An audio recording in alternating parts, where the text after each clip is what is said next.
We're still in 2015. Selena Gomez makes an appearance on The Voice as a key advisor for Gwen Stefani's team. She also makes a cameo appearance in The Big Short. She also starred in a comedy drama alongside Paul Rudd called The Fundamentals of Caring. It's now January 2016 and Selena Gomez is performing on Saturday Night Live. Selena also releases her fourth single off of Revival, Kill 'Em With Kindness. We all know this song. We love it. And who really loves this song is my oldest daughter. I think she was like 2 or 3 when the song came out. And I have so many videos of her just screaming this song off the top of her lungs. I'm gonna have to find them. Fast forward, it's now May 2016 and Selena Gomez starts her Revival tour. Side note, this hair color on her, I die. And while she was on tour, she began working on her third studio album because Selena Gomez does not rest.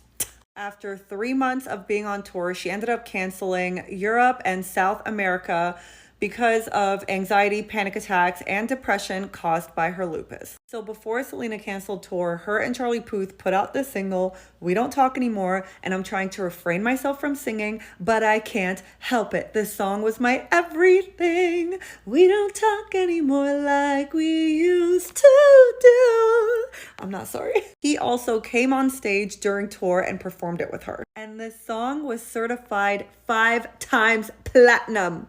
I'm probably half the reason, I'm just being honest. The music video gained 2.9 billion views on YouTube. It was the 37th most viewed video in 2016. Like I said, Selena Gomez did cancel tour and she entered rehab to focus on her mental health, and she was visibly absent from social media. And if you guys remember, at this time, she was not only the most followed person on Instagram, but she was the first to reach 100 million followers. And not that it matters, but she's currently the most followed today. Now, I don't know if you guys will remember this. I certainly remember, even though I'm not a Selenator, but I am a fan of Selena's.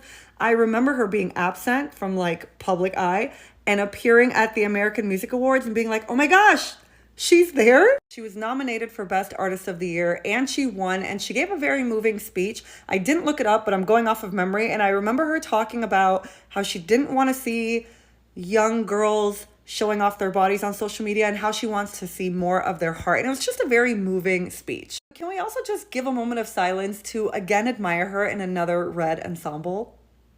And then there was the iHeart's Radio Music Awards, where again, stunner. Then we got this moment on stage and like, stop it. More in the next part. In this part, we're gonna cover 2017 to 2019. And this is the time period where I believe was my favorite Selena period musically. First up was Selena Gomez and DJ Kygo's collab with the song, It Ain't Me. Somewhere along the lines, we stopped seeing eye to eye. You were staying out all night, and I had enough. The song came out in February 2017, and it hit the charts in the top 10 in a lot of countries, but I am surprised it didn't hit #1. I will say that. Now, remember when I said Selena Gomez was 16 years old when she started her production company and wanted to turn the novel 13 Reasons Why into a movie and star in it?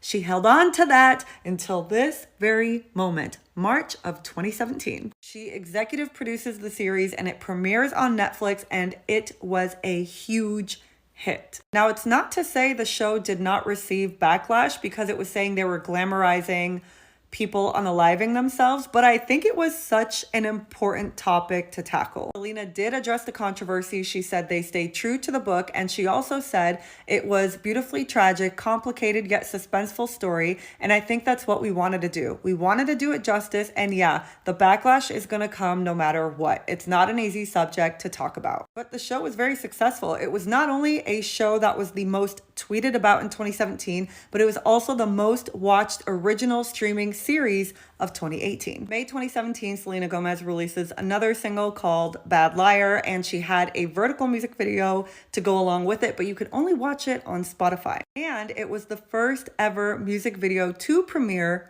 on Spotify. Billboard also ranked it the best song of 2017. 2 months later, Selena releases another single, You Got a Fetish for My Love. I'm telling you, this was her best musical era. And then October 2017, another banger, cue the music. I've been running through the jungle, I've been running with the wolves to get to you. To get to you.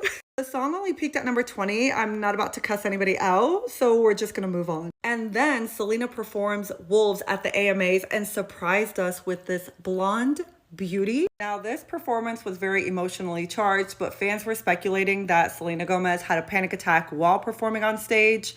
I don't know if that was ever true, but let's move on. May 2018, Selena releases another banger for season 2 of 13 Reasons Why. The song is called Back to You. You know what's about to happen. I wanna hold you when I'm not supposed to, when I'm lying close to someone else. You're stuck in my head and I can get you out. I'm so sorry. The song peaked at number 18 in the US. Disappointing. Meet me in part 7. July 2018, Hotel Transylvania 3 comes out, and I mean, just stunning. The movie earned $528 million at the box office. Fast forward to September 2018, and Selena Gomez is featured in DJ Snake's song Taki Taki, and this song was played everywhere.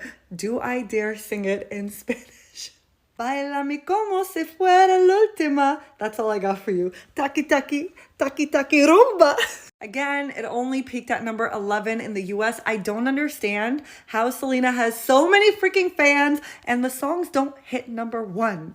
But let's move on. January 2019, Julia Michaels releases a single called Anxiety, and Selena Gomez is featured on that single. I have to be honest, this is the first time I'm hearing about this song, so I'm sorry I can't sing for you. The following month, Selena collabs with Taney, Benny Blanco, and J Balvin in a song, I Can't Get Enough. We're now in 2019, and Selena Gomez stars in a Woody Allen movie. The movie is called A Rainy Day in New York, and it stars Timothée Chalamet and Elle Fanning. Now, as you may know, Woody Allen had passed essay allegations from 1992, and with the Me Too movement, people were not happy about this movie being made whatsoever. So Selena Gomez donated over $1 million to the Time's Up initiative, which was more than the salary she was getting for this role. Now, the film itself had mixed reviews, but Selena was actually praised for her performance. Selena also executive produced a Netflix docuseries called Living Undocumented, and it was released October of 2019. The docuseries, which I haven't watched, I honestly didn't even know about it, follows 8 families who are undocumented living in America. Selena Gomez talks about this in an op-ed she wrote for Time. I hate the word op-ed now, but she wrote for Time in October 2019, and she says she was approached about the project in 2017 and decided to become involved after watching footage that captured the shame, uncertainty, and fear I saw my own family struggle with, but it also captured the hope, optimism, and patriotism so many undocumented immigrants still hold in their hearts despite the hell they go through. That same month, October 2019, Selena Gomez releases this single, Lose You to Love Me. I cried to it. I cried to it. I think a lot of people did. The next day, she releases another single called Look at Her Now, and this was all for her 3rd studio album, Rare. And it was because of this song that I actually purchased the album Rare, and it was the first time I listened to a Selena Gomez album in full. This song was also her first #1 song in the US and Canada ever. Critics praised this album, saying it was Selena's best album to date. I haven't listened to the other albums, but I fully agree and I'm biased. We have now entered 2020, which I will do in the next part. The next part will be my last part for her career, and then philanthropy work will have to wait till tomorrow.